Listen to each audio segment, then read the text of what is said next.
Looking for some horror movies that are something different to watch on Tubi? I got you. Sometimes horror movies can all start to feel the same after a while, but one of the great things about the horror genre is that once in a while there will be a few that come along and break the mold in a way that really makes them stand out as something different.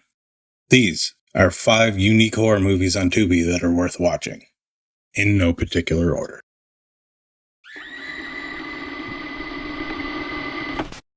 Starting with Hush from 2016 is an R-rated horror thriller that originally came out on Netflix and is directed by Mike Flanagan. If you are sick of characters in horror movies making dumb decisions, then you should definitely check this one out. It is your typical home invasion type horror movie, but the protagonist is deaf and mute, which means that she needs to be really smart and clever about her choices, decisions, and how she goes about being in that type of situation while she is at home alone in the woods, which she is throughout most of the movie. It barely has any dialogue in it and was almost made completely silent by the director, but Mike Flanagan decided that modern audiences wouldn't be used to a silent film and would need some kind of audio stimulation within the environment.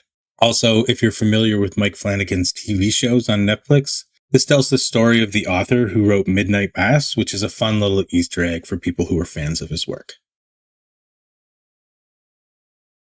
Frozen is a 2010 psychological survival horror movie about 3 friends that get stuck on a chairlift at a ski resort after it closes. This movie really feels like it was written and directed by someone who was trying to challenge themselves by making a horror movie based off this premise, that do end up actually pulling it off by making a pretty decent movie. It did obviously get mixed reviews at launch because it is so different, but once you get past the simplicity of its plot and view this movie as something that wouldn't be easy to make as a writer and or director, it's actually pretty good based off what they had to work with. It does have its boring moments and some of the protagonists aren't very likable, but at the end of the day, this is a great winter horror movie to watch over the winter months or during a snowstorm. Sorry I'm bringing it to you at the start of spring. This next one is a Ravens Banner movie, which is one of my favorite film distributors, as much as I don't like everything they put out all of the time. But the stuff that they do put out that I do end up liking, I usually end up loving most of the time. The Autopsy of Jane Doe is a 2016 supernatural horror mystery about 2 coroners in a small town trying to identify the cause of death of a mysterious unidentified corpse that was found at a massacre unharmed. It is R-rated, but it doesn't really feel like it because a lot of the gore is the same as what you would get from like a medical TV show. So it doesn't really feel like a traditional horror movie either, but it definitely is a hidden gem. If you like a lot of folk horror and crime thrillers, there are aspects of this movie that I can't talk about without spoilers that you may end up really enjoying, as much as it's not much of a thriller. It is a bit of a slow burn and feels like something you'd see at a film festival, but if you liked Oddity from last year and haven't seen The Autopsy of Jane Doe yet, you should definitely check this one out. Meander is a 2020 science fiction French horror movie about a girl who gets stuck in a confined space game of some sort, but it doesn't really explain much about how she got there. Though it does reveal little things along the way, I just can't talk about them without spoilers.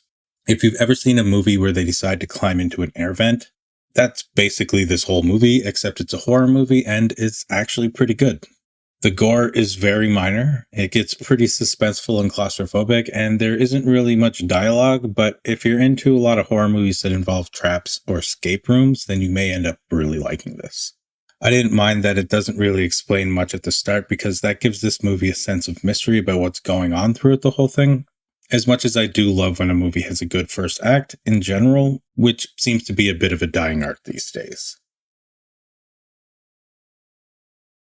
Death Proof is a 2007 Quentin Tarantino action thriller horror movie starring Kurt Russell, who plays a serial killer that is a stuntman with a custom car that he uses to stalk and terrorize his victims with as he travels through the back roads of Middle America.